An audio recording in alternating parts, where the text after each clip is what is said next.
Muchas gracias, señor presidente, señores magistrados. Quisiera que, sin que me contara el tiempo, hacer una brevísima digresión acerca de los incidentes que se ha suscitado al intentarse suspender esta audiencia por quien no es parte en el proceso, tergiversando el proceso, desnaturalizando el proceso, que felizmente el tribunal no ha dado curso al mismo, ¿no? El tema es básicamente simple desde el punto de vista jurídico. El tema en derecho no admite mucha discusión. El problema son las connotaciones que eso trae, las aristas que eso trae desde el punto de vista de la comunidad nacional y de la política, ¿no? Empezaría señalando una cita de Sócrates en Critón. ¿Crees que puede persistir sin arruinarse aquella ciudad en la que las decisiones judiciales nada pueden y en que los particulares las anulen y depongan a su señoría? ¿Por qué cito esto? Porque esta causa ya está resuelta, ya ha sido resuelta antes. El Tribunal Constitucional, ese Tribunal Constitucional, ya resolvió un proceso competencial entre el Congreso de la República y el Poder Judicial, señalando, entre otras cosas, que hay actos no judiciables y señalando que hay decisiones que no son materia de la competencia judicial en materia del defensor del pueblo, la propia elección de los magistrados del tribunal. Justamente esas acciones judiciales que ahora nos traen a este estrado son las que quisieron impedir que ustedes fueran magistrados del Tribunal Constitucional, ya eso ya lo vimos, el tema de la SUNEDU y el tema del Jurado Nacional de Elecciones. Ya todo eso se vio, ya se dijo, ya se resolvió. Y entonces la pregunta es si esa cosa juzgada vale o no vale, o si esa cosa juzgada es temporal y por lo tanto dura 24 horas, o quizá una semana, o tal vez un año, y por lo tanto tenemos que volver a discutir lo mismo. Y lo que dice la doctrina en materia de la cosa juzgada es que la cosa juzgada es permanente, es inmutable, tiene tres características: inimpugnable, no puede ser vuelta a discutir, no puede ser apelable, es inmutable y es coercible. Y ahí en este último punto viene el problema de la presente causa, señor presidente, señor magistrado, porque el Tribunal Constitucional, dicho con todo respeto, ¿no es cierto?, no ha tenido la coercibilidad en esa sentencia para evitar que esto ocurra. Porque estas resoluciones judiciales que ahora se discuten, ¿no es cierto?, en materia de medidas cautelares, amparos que se han dado a los miembros de la Junta de Justicia, son lo mismo que ya se discutió el año pasado. Y se le pidió al Tribunal Constitucional que extendiera su sentencia para anular las mismas y el Tribunal no lo hizo. Y ha permitido que esto ocurra. Entonces, cada vez que el Poder Judicial dé resoluciones irritas, insólitas, irregulares, habrá que plantear una nueva contienda de competencia, porque no se puede extender la cosa juzgada, porque resulta que la cosa juzgada tiene un límite temporal y no se abarca, y estamos hablando de lo mismo. Y entonces, ¿qué ocurre en el presente caso, señor presidente? El Código Procesal Constitucional, el problema es que esto es desconocido, es una ley orgánica prevista en la Constitución, tiene reserva de ley orgánica. Y la parte final del artículo 200 dice claramente: una ley orgánica regula el ejercicio de esas garantías y los efectos de la declaración de inconstitucionalidad de las leyes. Y eso se aplica también a la contienda de competencia, porque el propio Código Procesal dice que el proceso competencial se rige en lo que cabe por el proceso de incompetencia. Entonces la pregunta es, si hay una reserva de ley orgánica, ¿puede una ley distinta regular el proceso constitucional? No lo puede hacer y no lo debe hacer. Hay un principio de especificidad. Entonces, acá se discute, y el doctor Gutiérrez dice hace un rato, con buen tino le dijo al señor procurador de la Junta una cosa contradictoria. Usted trae acá un proceso de competencia para discutir resoluciones judiciales, pero en ese proceso de competencia, el 004, dice que las resoluciones judiciales no son materia del proceso competencial. Hay una contradicción. Es la segunda contradicción. El mismo procurador en los procesos de amparo decía: los miembros de la Junta necesitan el debido proceso, necesitan estar ante un juez imparcial. Y cuando se decía lo mismo a ellos, en los procesos disciplinarios no existía ni la imparcialidad ni el debido proceso. Y entonces el problema, señor presidente, se puede vivir en esta contradicción permanente. A Ricardo Palma se le atribuyó una frase genial: República Peruana donde todo el mundo hace lo que le da la gana. Y ese es el problema. Hay un cambio en el derecho constitucional del antiguo Estado de Derecho al moderno Estado de Derecho, que es las reglas de los hombres versus las reglas del Estado y el imperio del derecho. Rule of the man, rule of the law. Y entonces, ¿estamos en un Estado de Derecho o no estamos en un Estado de Derecho en donde la gente va creando sus reglas al momento? Por ejemplo, esto, la suspensión de la vista. Usted sabe, señor presidente, que cuando lo citan a la Junta Nacional de Justicia, en un epígrafe final dice la esquela: Por si acaso, señor investigado, señor litigante, señor justiciable, esta vista de la causa no puede ser aplazada. Ante la Junta, yo no puedo aplazar ninguna vista. Y la Junta se permite plantearse en un proceso que no le corresponde plantear la postergación de la vista. ¿Por qué? Porque mañana hay una decisión importante. No hay un solo caso, señor presidente de los magistrados, en que una resolución de la Corte Superior se ha hecho valer con 2 votos. No existe. La ley orgánica dice 2 votos para los autos y 3 votos para las sentencias. Pero he aquí que por primera vez en la historia judicial, y yo me he permitido preguntarle a varios presidentes de salas constitucionales, ¿cuándo una sentencia de amparo en la Corte Superior, primera o segunda instancia, se ha hecho valer con 2 votos? Nunca. Entonces resulta, señor presidente, que 2 magistrados de la Corte Superior son más importantes que el Tribunal Constitucional. Y se permite decir al Tribunal Constitucional, tú te equivocas, tus resoluciones están malas, tú estás invadiendo competencias que no corresponden, la contienda de competencia solo rige para los procesos administrativos, para los actos administrativos, no rige para los procesos judiciales, para las resoluciones judiciales, cuando el tema de competencia es un tema del ABC del derecho. Una resolución, un acto, bueno, toda resolución tiene detrás de sí un acto, administrativo, judicial, lo que fuera, un acto jurídico. Incompetente es un acto nulo, sea quien sea que lo emita, porque supone que el acto está siendo dado por una persona que no tiene capacidad para hacerlo, que no tiene autoridad para hacerlo. Entonces la pregunta es, esas resoluciones judiciales que pretenden favorecer a miembros de la Junta de Justicia contra lo que ya señaló la cosa juzgada del Tribunal Constitucional, ¿son válidas o no son válidas? ¿O son nulas ipso iure? Por eso, señor presidente, señores magistrados, es que rápidamente una resolución írrita con 2 votos se ha comunicado a la Junta de Justicia. Ilegalmente. ¿Sabe por qué es ilegal? Porque estaba pendiente una apelación. Y si la apelación se concede, se suspenden los efectos de la sentencia, como pasa en todos los procesos. Ese es el único proceso en la historia del derecho procesal constitucional peruano en que una sentencia de primera instancia susceptible de apelación se ha ejecutado sin ningún mandato adicional. Porque sí.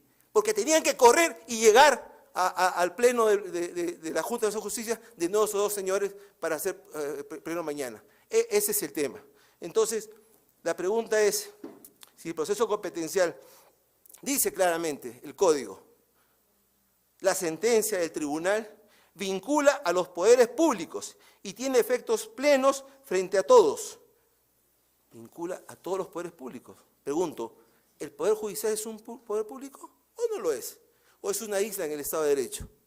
Y cuando dice erga omnes, ¿es contra todos o solamente contra algunos todos?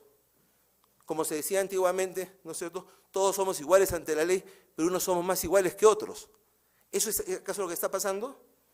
Determina los poderes o entes estatales a que corresponden las competencias o atribuciones controvertidas y anula las disposiciones, resoluciones o actos viciados de incompetencia. Lo dice la ley orgánica del Código Procesal Constitucional. Pero a la Junta eso no le hace caso.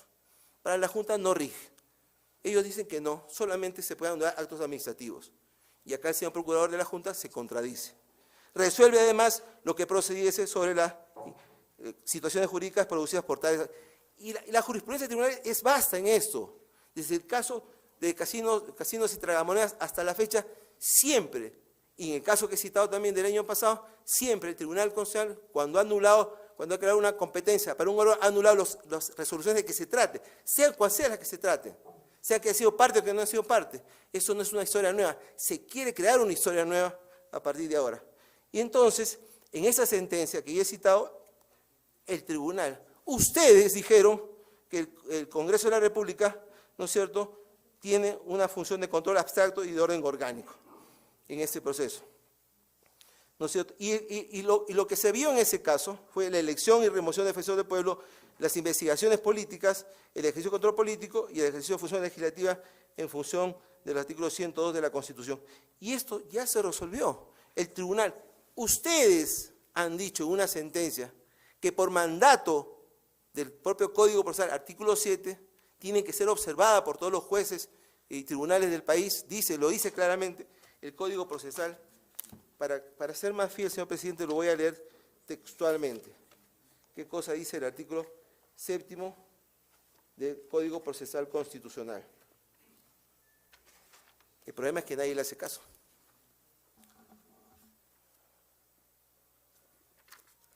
Los jueces interpretan y aplican las leyes y toda norma con rango de ley y los reglamentos según los preceptos y principios constitucionales conforme a la interpretación que resulte de las resoluciones del Tribunal Constitucional, lo que la doctrina llama la jurisprudencia preferente.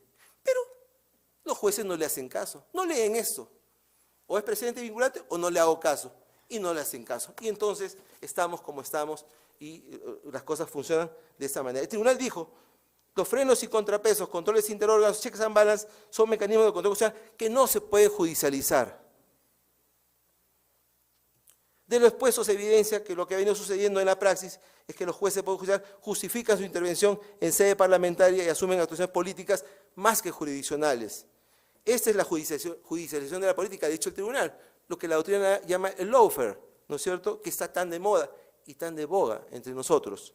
Es una realidad tanto en la intervención del juez en el escenario parlamentario, que no solamente va a justificar la real potencialidad y el control interrogatorio. Termino en 2 minutos. 2 minutos, sí. Entonces, el problema es el siguiente. El tribunal dijo en esa sentencia que tiene carácter de cosa juzgada y cuenta con efectos generales y vincula a los poderes públicos.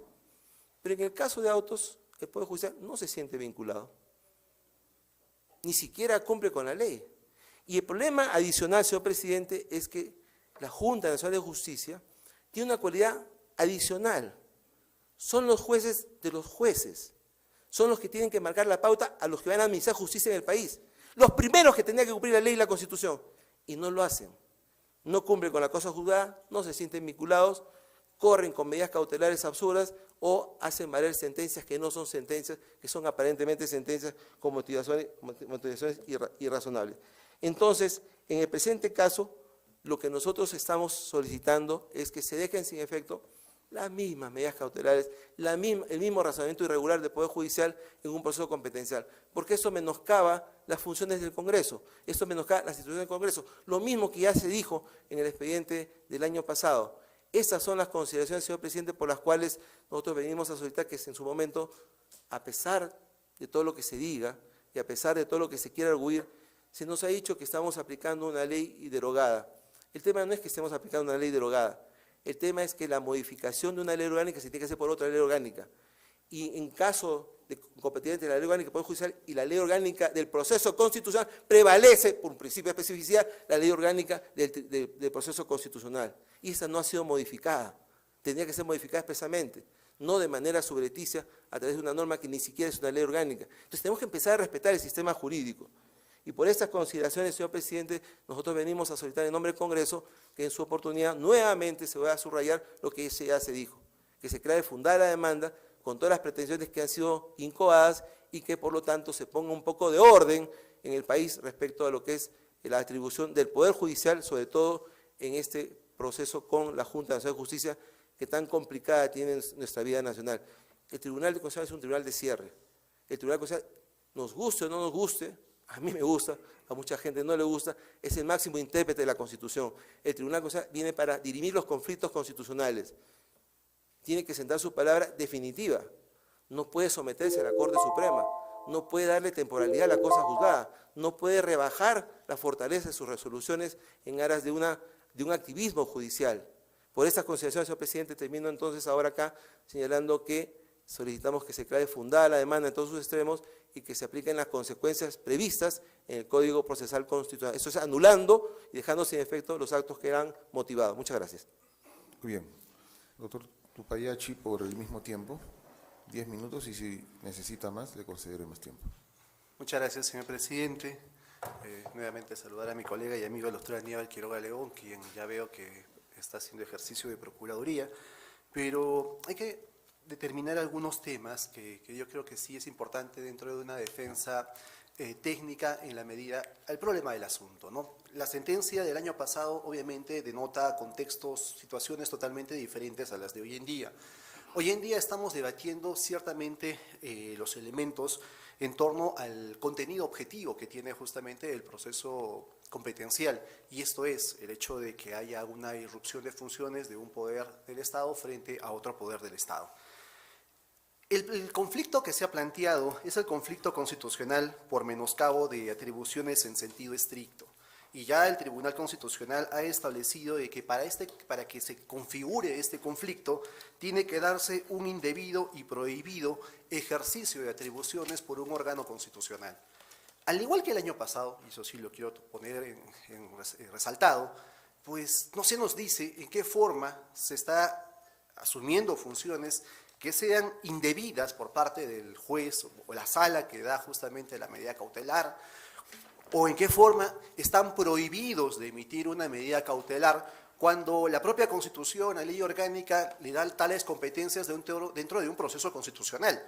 Entonces, ¿cómo podríamos configurar un indebido o prohibido ejercicio de funciones cuando obviamente no se ha denotado? Y sería bueno también que el tribunal en este sentido se pronuncie, ¿no? Porque la sentencia te pone esos dos supuestos, pero no configura cuáles son las condiciones para que esos dos supuestos puedan obviamente tener un contenido constitucional. Por ejemplo, el caso de la amenaza, que es cierta e inminente. El tribunal le ha dado contenido a lo que es cierto o inminente. Pero en este caso, específicamente en el proceso competencial, no se tiene claro este punto. Por otra parte, hay que tener en cuenta el hecho de la posibilidad del control jurisdiccional del juicio político, que es en esencia el tema de fondo.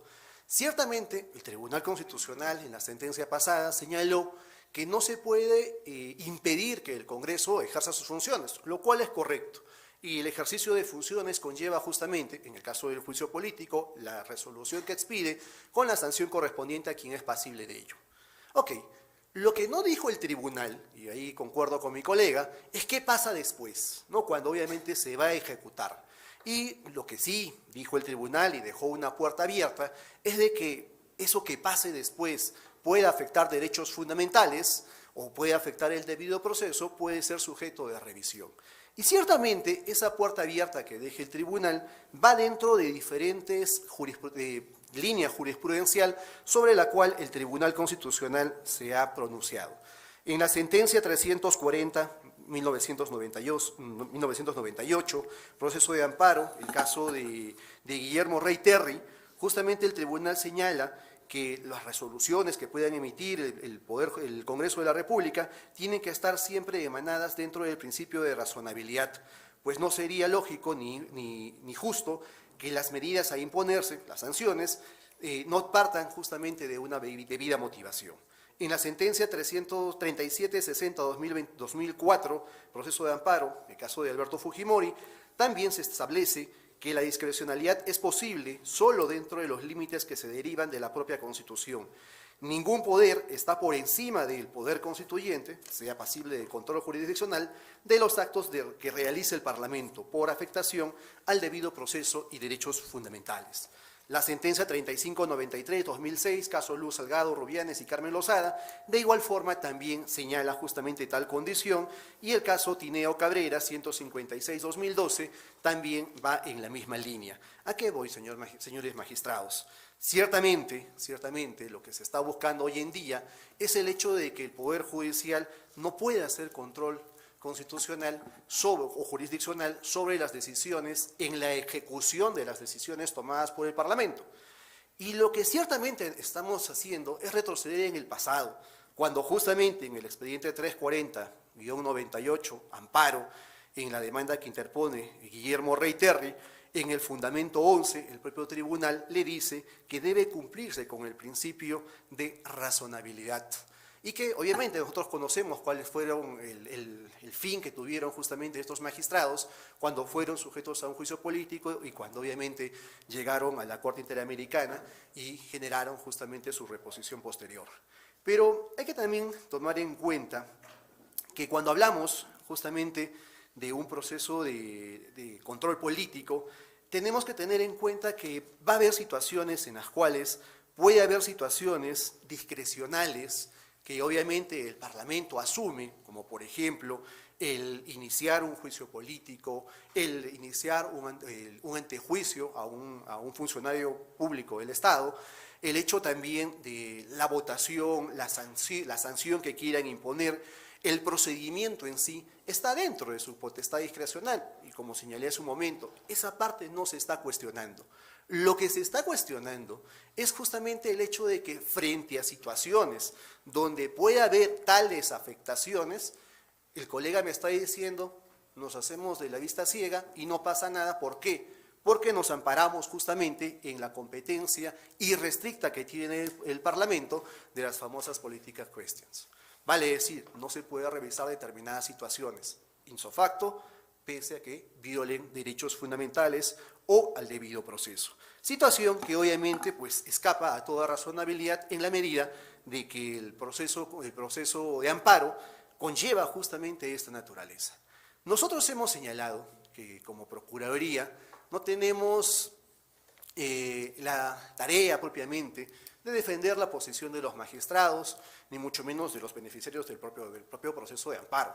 Nosotros acá cumplimos con la representación del Estado y defender los intereses del Estado. Y los intereses del Estado es justamente respetar la autonomía del Poder Judicial, respetar la competencia que la Constitución le da justamente al juez constitucional, uno, para conocer amparos, y dos, para que en ejercicio del Código Procesal que establece el colega, pueda también otorgar medidas cautelares. Por eso es de que yo planteé hace un momento, ¿dónde está lo indebido y dónde está lo prohibido?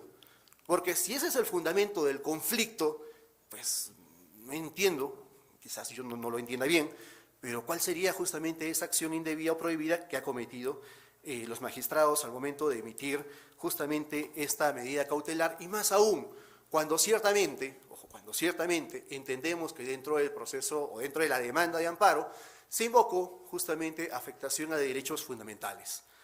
Otro tema que también es importante tomar en cuenta es que en la sentencia 001-2010, proceso competencial, el Tribunal Constitucional señala que el objeto del proceso es justamente determinar el vicio de naturaleza competencial.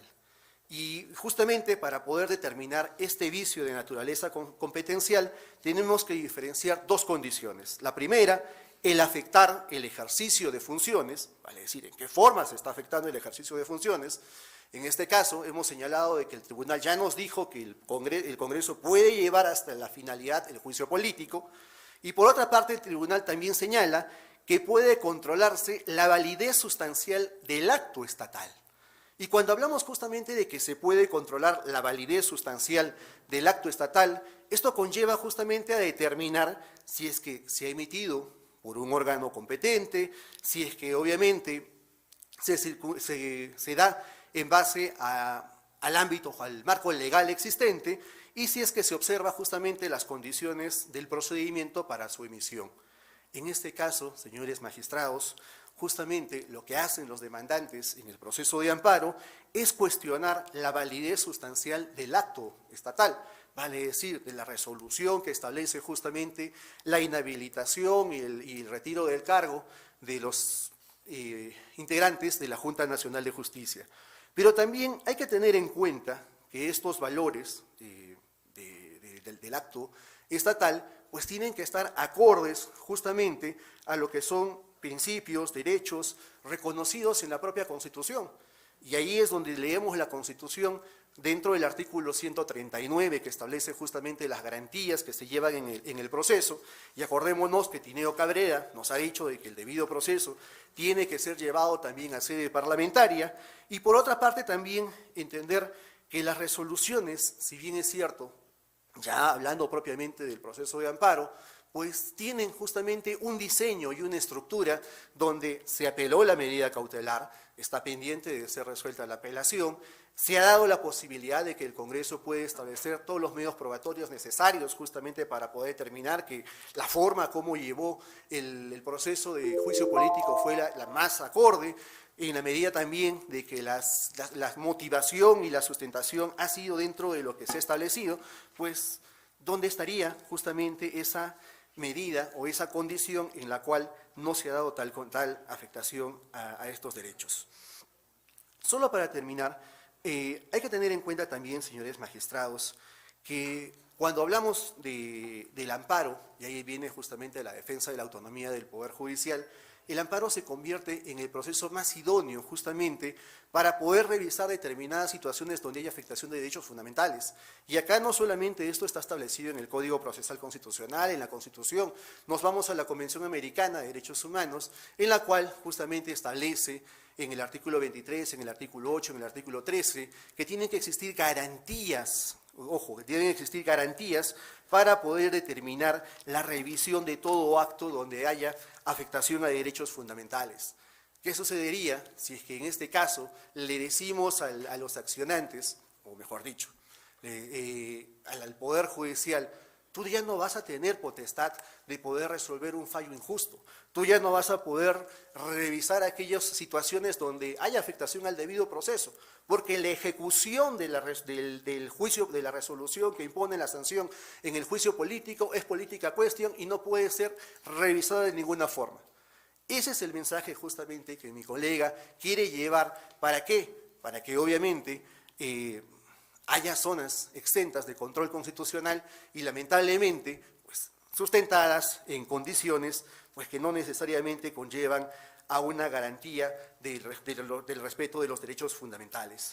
Algo importante, y con eso sí ya termino, doctor, es el hecho de que lo que se trae acá es justamente tratar de incorporar una vieja figura que es la interna corporis acta, ¿no? Que conlleva justamente el hecho de materializar situaciones en las cuales no pueden ser sujetas de revisión porque son parte de las decisiones políticas.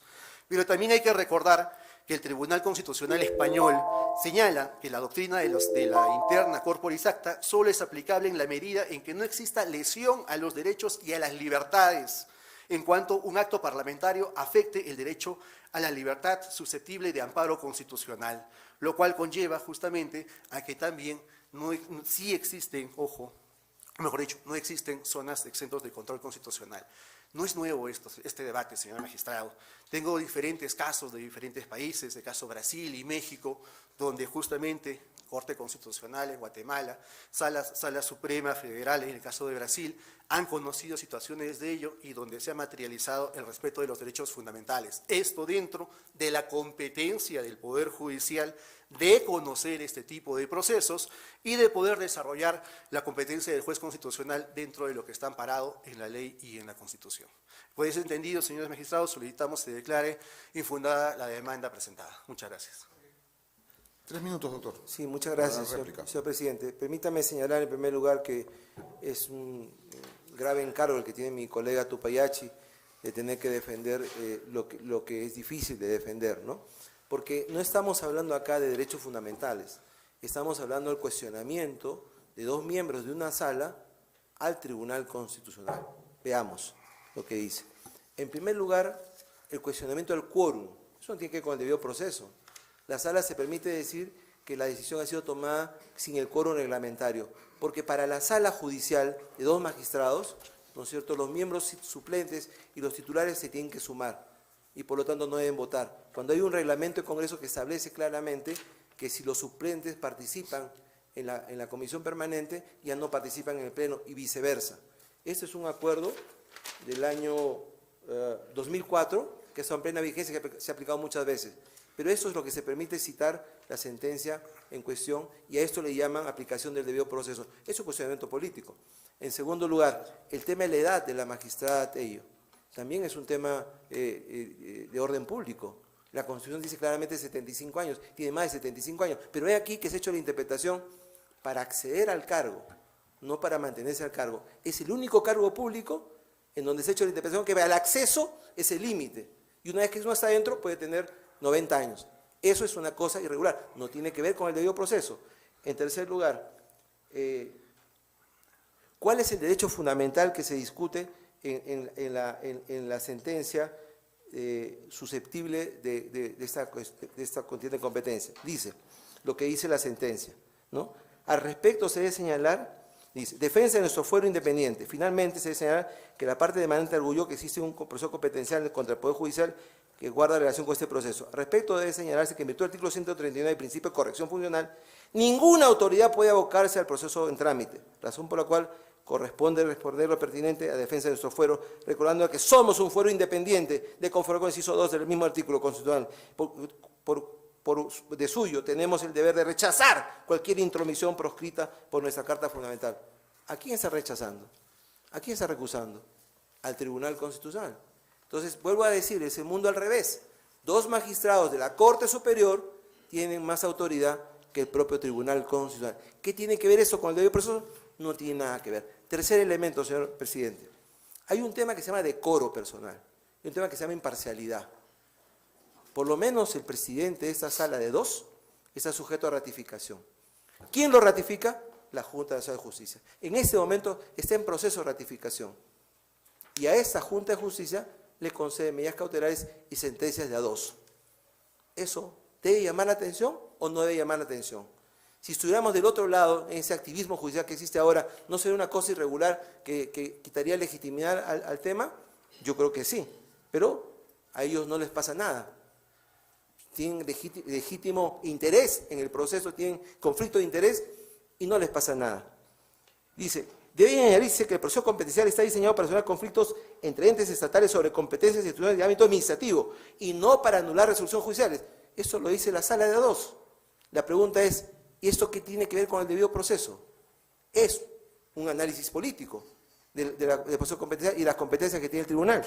Dice, está proscrito en dicho proceso anular decisiones judiciales, pues ningún artículo del Código Procesal y menos de la Constitución establece que el proceso competencial podrá conocer por procedimientos que sean a disposiciones judiciales. Falso. He leído hace un rato el artículo que dice que el proceso competencial trae como consecuencia anular las disposiciones viceras de incompetencia.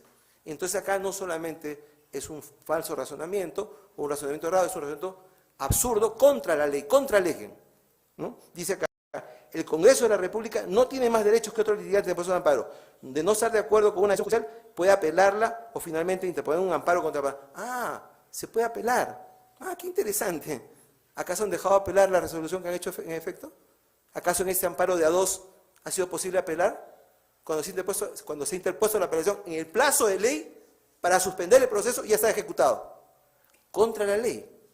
¿Eso qué tiene que ver con el debido proceso? ¿Qué tiene que ver con los derechos fundamentales? Es claramente una fascinación de trámites. Es claramente un tema absolutamente absurdo, insostenible, que yo creo, y estoy seguro, el Tribunal Constitucional no va a poder conestar. Y entonces concluyo con el tema siguiente. Se ha invocado la aplicación del artículo 4 de la Ley Orgánica del Poder Judicial. La Sala de A2 emite su resolución, termino ahorita.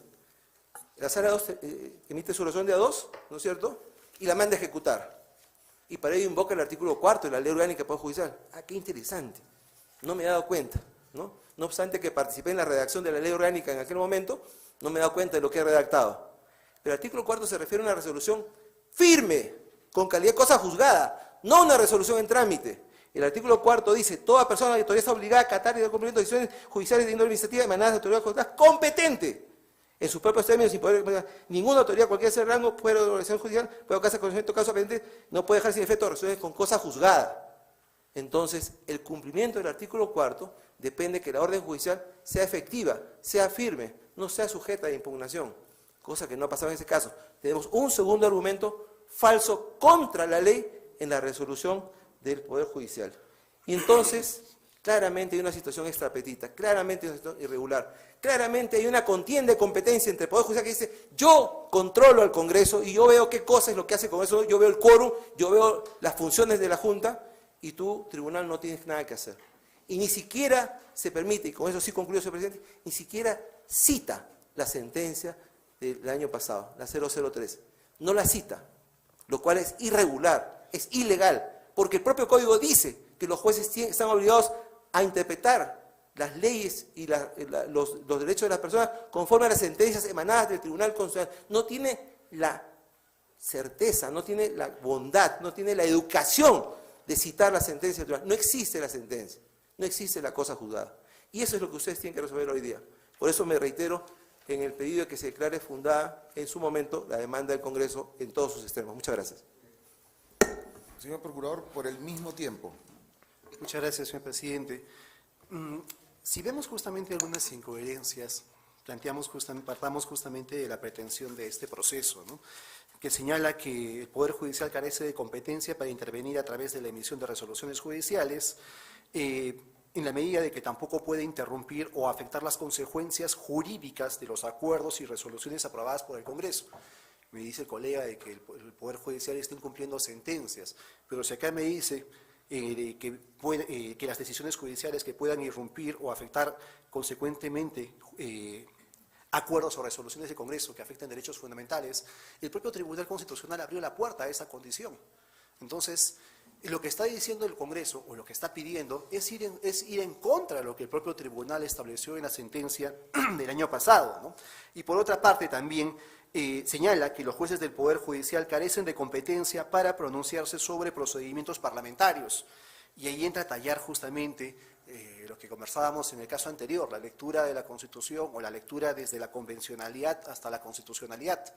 Y entra a tallar justamente el artículo 8 de la Convención Americana, ¿no? Y el artículo 12 que habíamos señalado, el artículo 25, en la medida de que tiene que existir un mecanismo rápido, sencillo y eficaz, el Estado tiene que dar las garantías necesarias y obviamente el hecho de que tiene que darse las revisiones en torno a las decisiones absolutas que puedan ser tomadas y obviamente en la intención de desterrar ese criterio absoluto y totalmente lapidario frente a derechos fundamentales.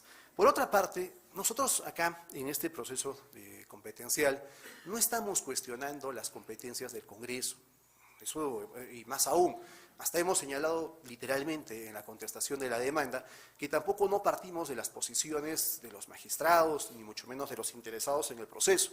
Acá obviamente es defender la competencia del Poder Judicial, defender la naturaleza del proceso de amparo contemplado en la Constitución y con ello obviamente establecer situaciones que obviamente están enmarcadas dentro de la competencia del juez, porque acá obviamente lo que se busca es nuevamente regresar al juez boca de la ley o que el juez no tenga ningún tipo de competencia.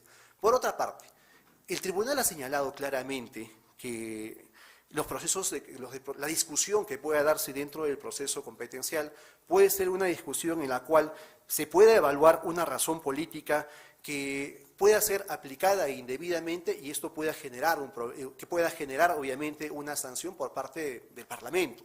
El hecho de interpretar incorrectamente la Constitución, ir más allá de funciones, lo cual obviamente va a desnaturalizar la labor propia del alto funcionario público, amerita justamente un juicio político y la sanción correspondiente. Pero situaciones donde el debate es interpretativo, porque si partimos de la interpretación que se hizo justamente al artículo 156, inciso 3, en torno a la edad, donde la Junta interpreta la Constitución dentro de su competencia, nos guste o no nos guste, lo hace, y esa decisión es evaluada por el Parlamento y entiende que esa interpretación obviamente no es acorde a lo que ellos consideran, pues entra a tallar. Esto obviamente no sería un cuestionamiento ya fuera de las competencias establecidas en la ley y entraríamos a un debate de conflicto interpretativo. Entonces, esto sí puede ser sujeto justamente de una judicialización, porque a diferencia de lo anterior, que es una mala práctica o un mal ejercicio de competencias, que obviamente no podría ser debatido en la medida de un control que hace el Parlamento frente a este tipo de situaciones. Esto es importante tomarlo en cuenta, ¿por qué? Porque ciertamente situaciones como por ejemplo el caso de cuando un ex colegiado quiso interpretar el voto singular de Vergara Gotelli, obviamente se sujetó a un tema interpretativo y se cuestionó mucho justamente esta situación, si esa interpretación era acorde o no era acorde, si infringía o no infringía la Constitución. Obviamente estamos cayendo justamente en esa situación. Muchas gracias, señor magistrado. Procedemos a la ronda de preguntas. Magistrado Pedro Hernández. Señor presidente, muchas gracias. Señor procurador, nuevamente. Señor doctor Quiroga. Buenas tardes. Una inquietud en general que me parece interesante de una u otra manera, digamos, reflexionar, ¿no? O sea, ¿el control político y el control jurídico son lo mismo? No, definitivamente no.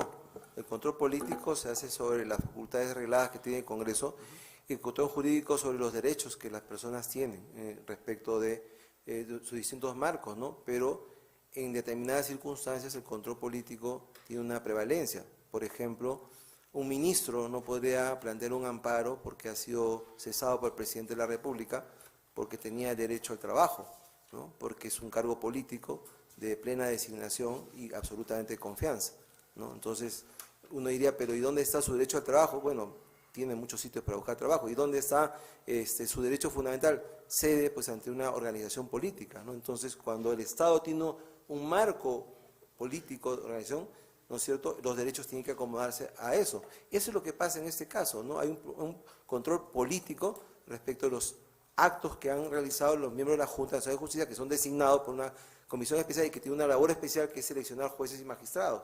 Y sobre eso hay un margen discrecional que tiene el Congreso para poder aplicar o no una sanción política. Por eso se llama sanción política, ¿no? Ahora, si esto es arbitrario, si esto lesiona derechos fundamentales, ciertamente puede ser corregido.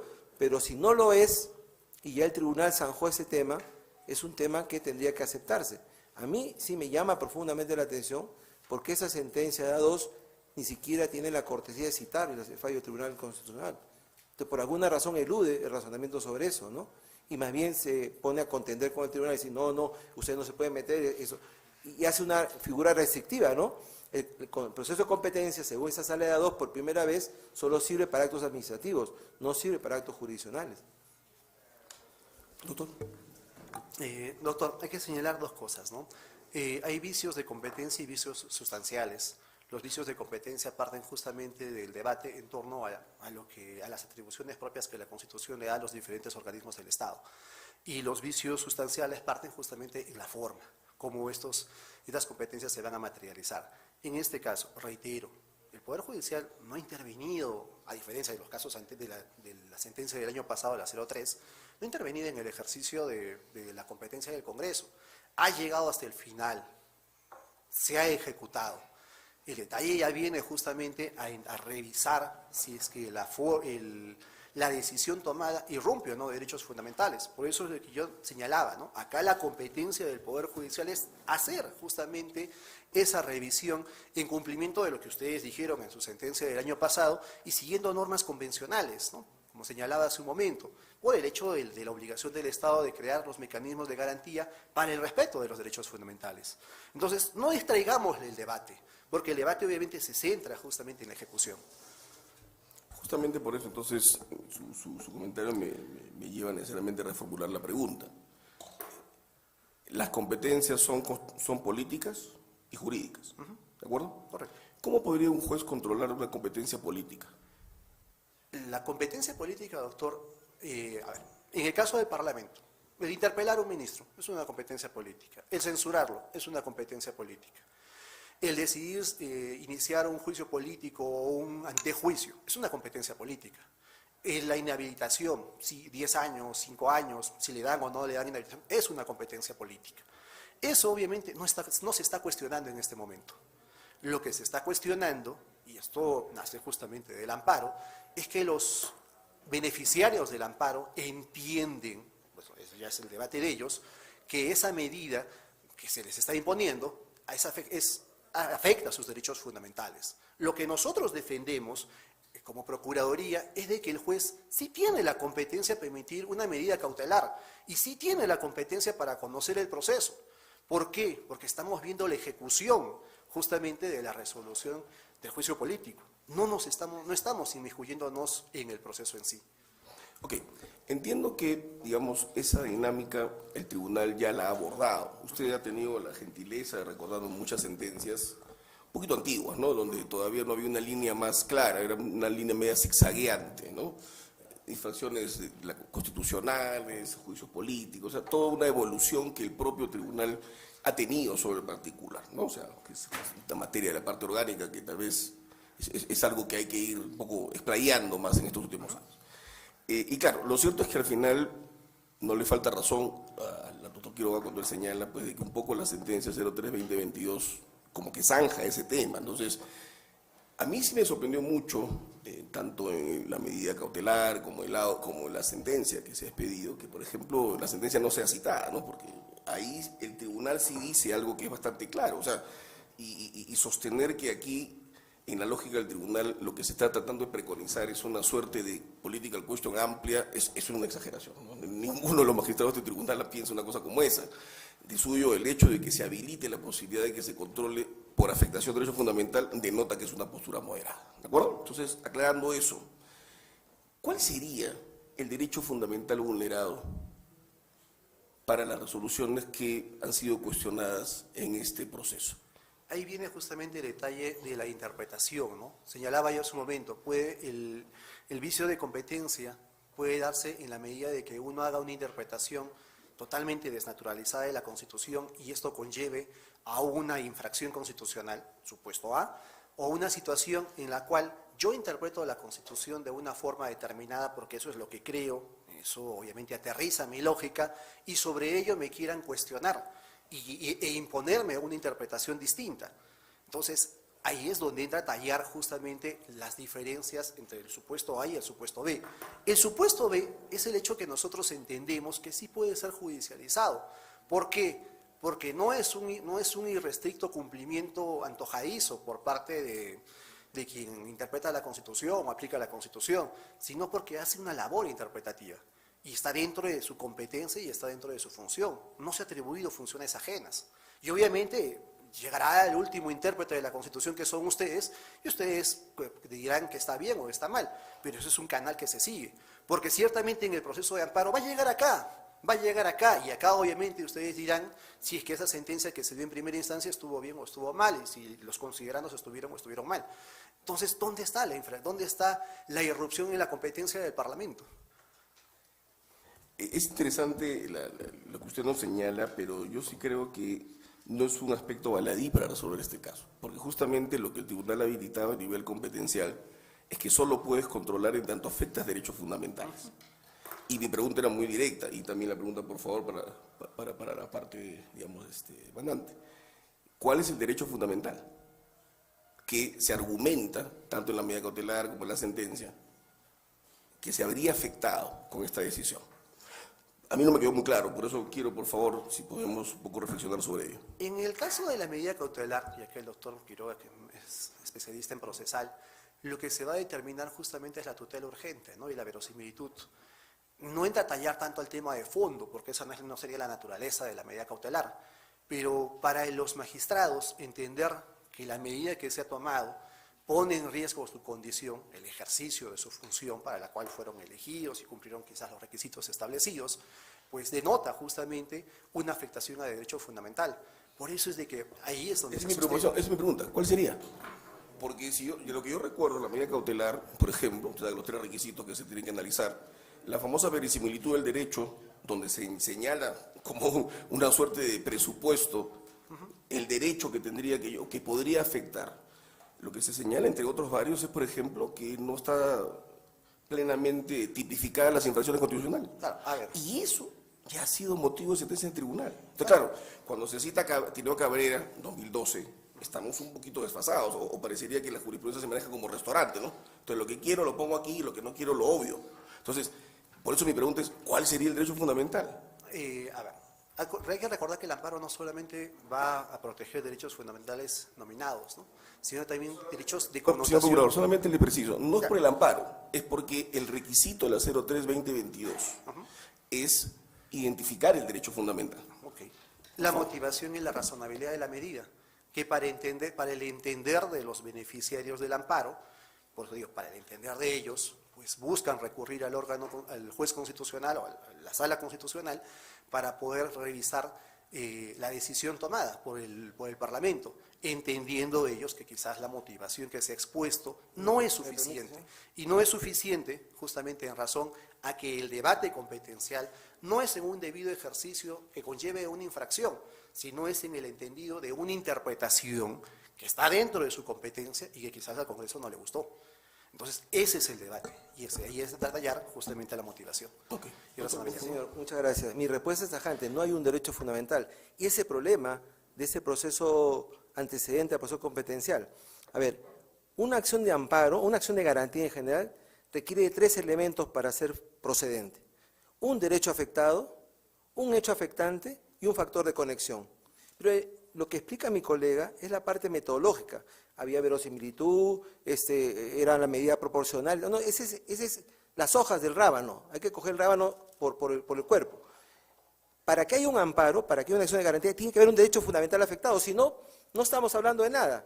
Entonces la pregunta es, ¿cuál es el derecho afectado? No hay. ¿Cuál es el hecho afectante? Las resoluciones del Congreso. ¿Cuál es el factor de Congreso? No hay. Le cito 3 que ha citado la sentencia.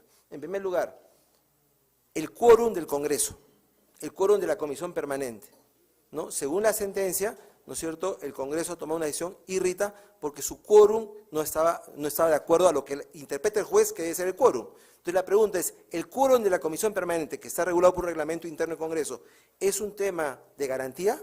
¿Es un tema del debido proceso? Cuestionar el quórum, porque fíjese el absurdo, señor magistrado, señor presidente.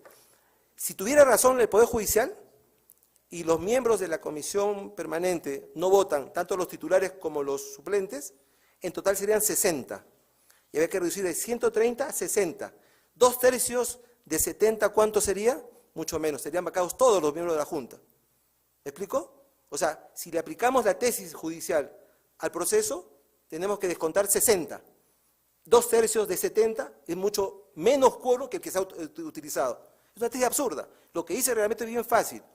Como nuestro Congreso es unicameral, amorfamente unicameral, y la Comisión Permanente es una especie de pequeño Senado, entonces los que participan en el Senado pequeño no votan en el Pleno. Pero si participa el suplente, vota el titular. Si participa el titular, vota el suplente. Y eso es lo que ha pasado en este caso. Pero el juez judicial suma los dos. La pregunta ¿es un derecho fundamental eso o es un tema político? Otro ejemplo, la definición de un proceso competencial. De aquí para acá y acá para allá. Tú, tribunal, puedes hacer esto, yo, juez, puedo hacer esto. ¿Ese es parte del amparo? ¿Ese es parte del derecho fundamental? Esa definición constitucional de lo que es el proceso competencial, que está en la Constitución, que está claramente descrito en la norma, ¿es parte del amparo? ¿Es parte del derecho fundamental? ¿Es un derecho verosímil? Y tercero, el no acatar la resolución del tribunal. Eso es una infracción flagrante, que merecería una sanción.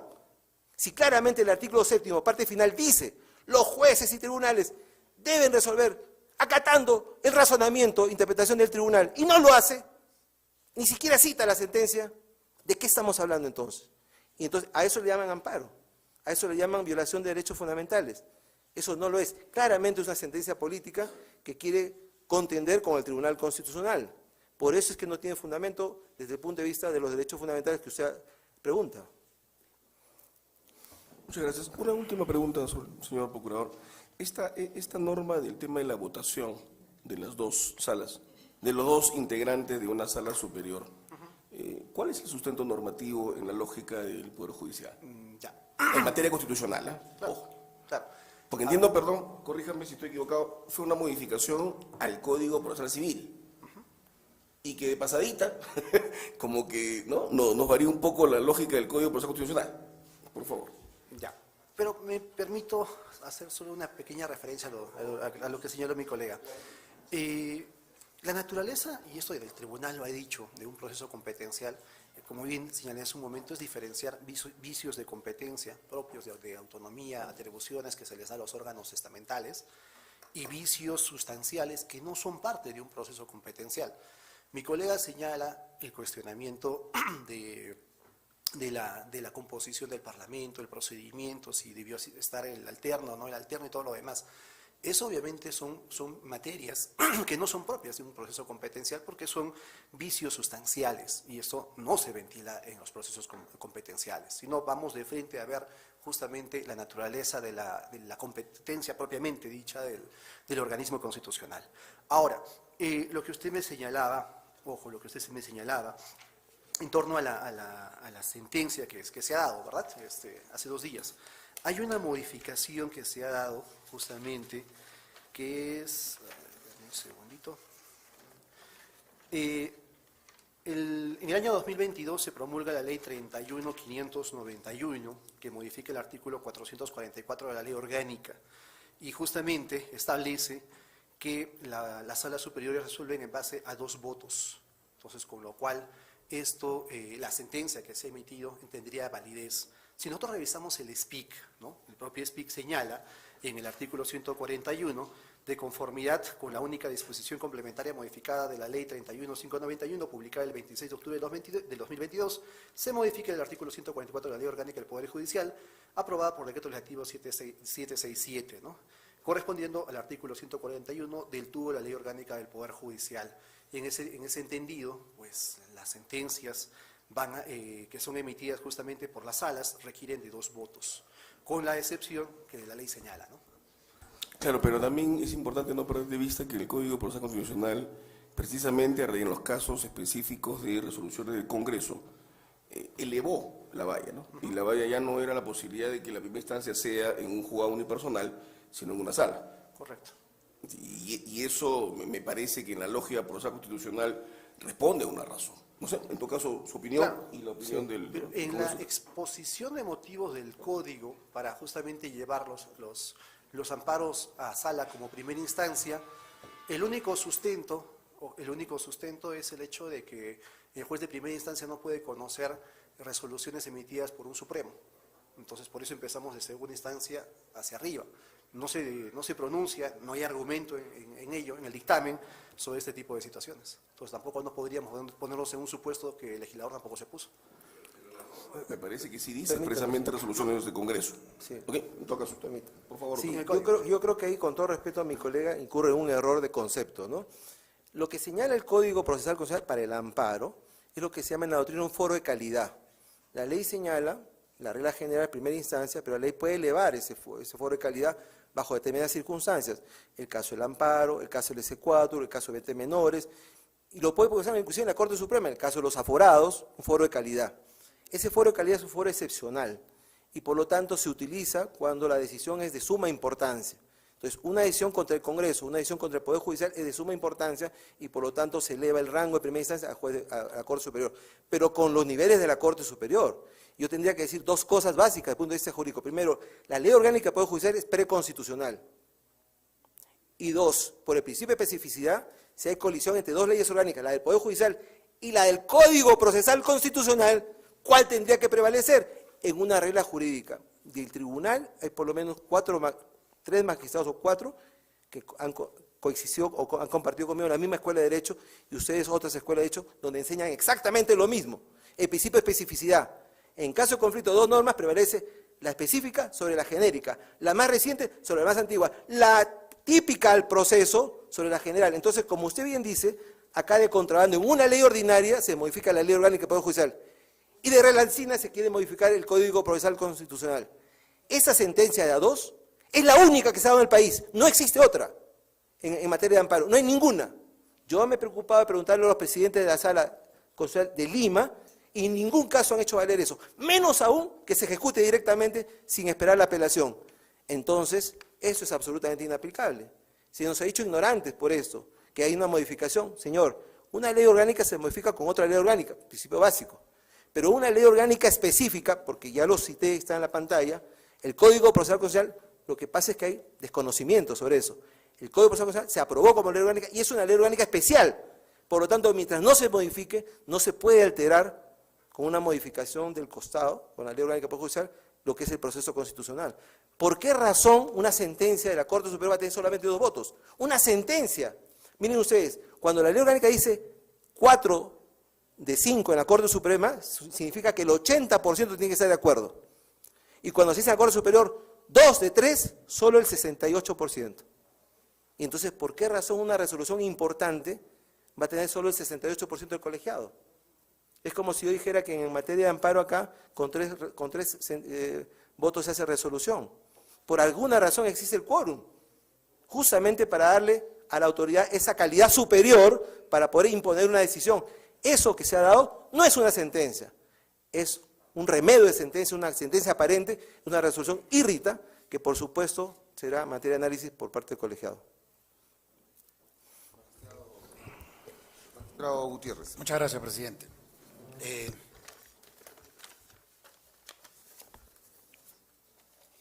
Creo que queda claro que en este caso, en esta audiencia, estamos conociendo un proceso competencial, ¿correcto?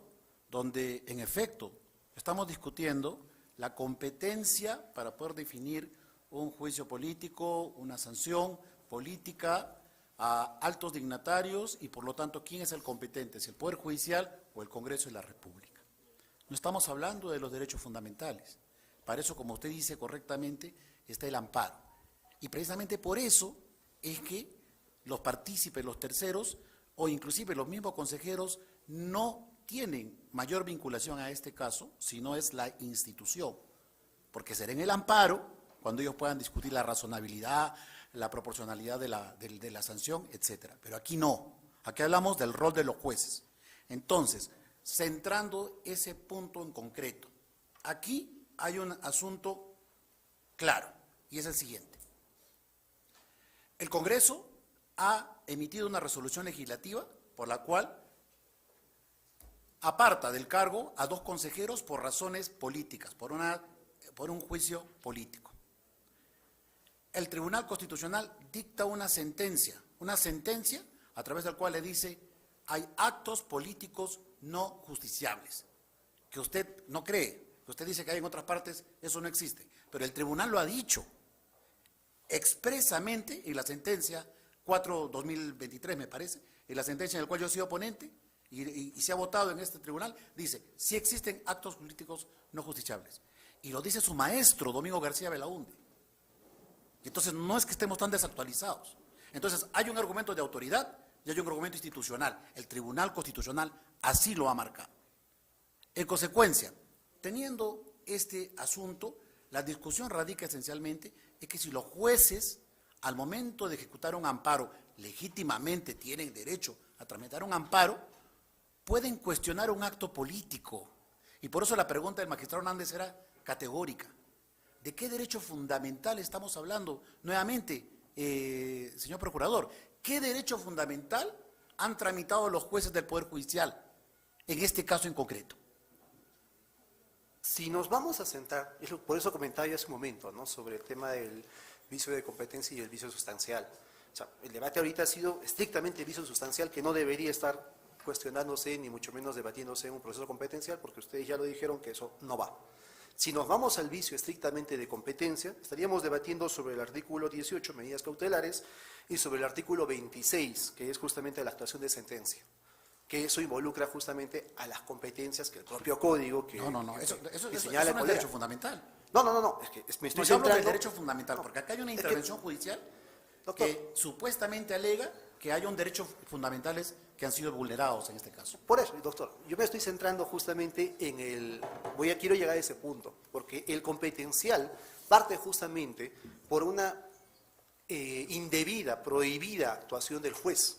Si es una indebida y prohibida actuación del juez, entonces, ¿cómo quedaría el artículo 18, que le permite al juez constitucional dar medidas cautelares? ¿Y cómo deberíamos entender el artículo 26, que le permite la actuación inmediata de sentencia?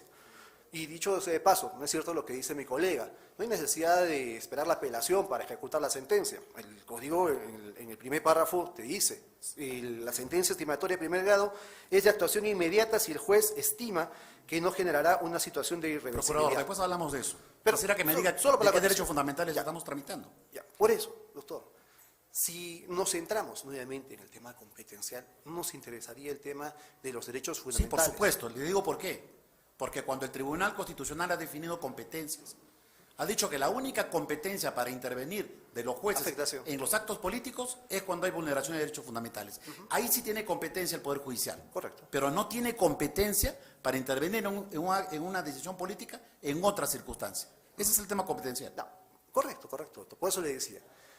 En todo caso, por eso señalaba, el enfoque del competencial cuestionando resoluciones judiciales pudo haberse llevado en un amparo contra resolución judicial, en el peor de los casos, si es que queríamos Que debatir. seguimos con lo mismo, procurador, no me va a responder. No, por eso. Respóndame entonces, Por eso. concretamente. Le dijimos- No le respondió al magistrado Hernández, tampoco me está respondiendo a mí.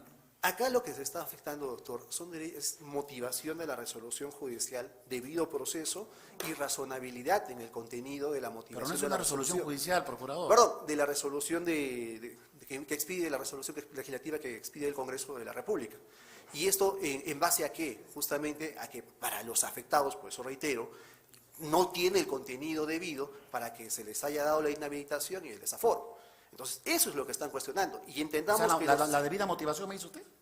entendemos- Ese es el es motivo por justamente el cual lo- han dictado la sentencia esa es en la sala. la demanda se sustenta No, justamente vuelvo a en preguntar, procurador. La sentencia del Poder Judicial.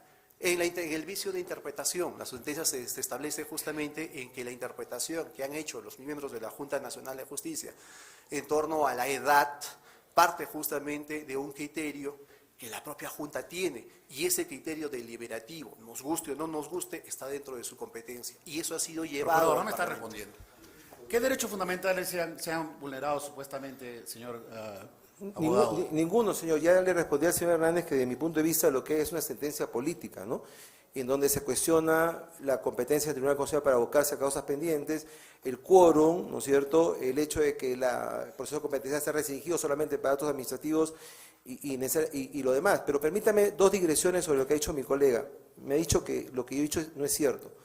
O sea, ¿estoy faltando a la verdad o soy ignorante? Cualquiera de los casos. Bueno, el artículo 18 que permite medidas cautelares requiere tras de sí que haya un derecho fundamental. Yo no puedo invocar las medidas cautelares por las medidas cautelares. Yo pido una medida cautelar porque tengo que proteger un derecho fundamental. Si no hay derecho fundamental, no tengo derecho a pedir la medida cautelar. Es un elemento básico. LQQD, o sea, es esencial. Eso es el ABC del derecho procesal. Segundo, ha dicho mi colega que yo he faltado a la verdad porque el artículo 26 permite la actuación de una sentencia, lo que ha hecho la sala. No es así. Eso es lo que se llama en la doctrina el rehace. Resolución estimatoria, resolución ejecutoria, estimatoria anticipada. Eso fue creado por el Tribunal Constitucional en una sentencia. Y lo que hace el Código 2021 lo incorpora en el artículo 26. ¿Y qué requiere como elemento esencial? Petición de parte. ¿Dónde dice que sea de oficio? Lo leo. Para mi colega también, de repente no tiene la versión actualizada del Código.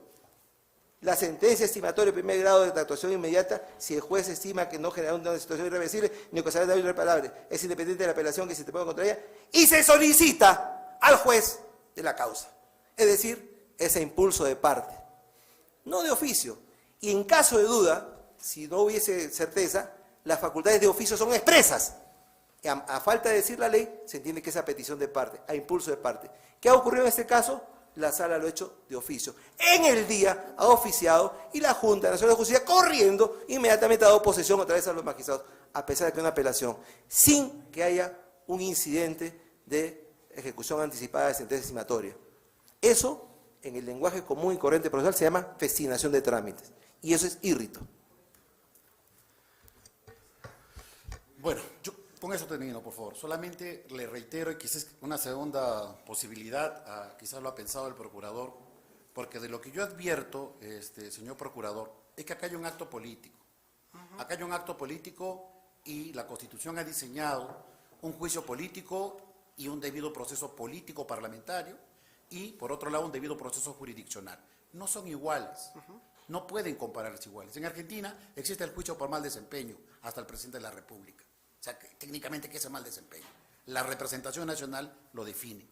No entiendo cuál es el acto político, pero de lo que yo he podido leer es que cuestionan que no hay tipificación de las infracciones o el límite de edad. Y eso ya el tribunal, en la sentencia 424, ha dicho que no es necesaria tener que haber ningún tipo de tipificación al respecto. Y lo ha dicho taxativamente.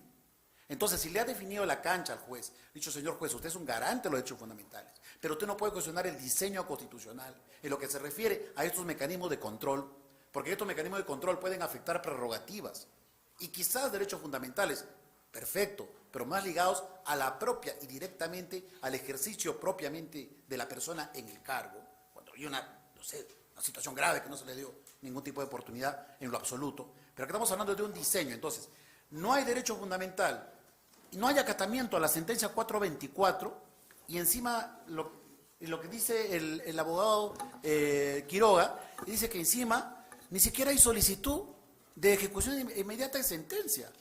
Es decir, los jueces no solamente han declarado fundada una demanda, sino sin pedido, como dice el Código Procesal Constitucional, sin pedido de nadie, ellos mismos han ejecutado su sentencia.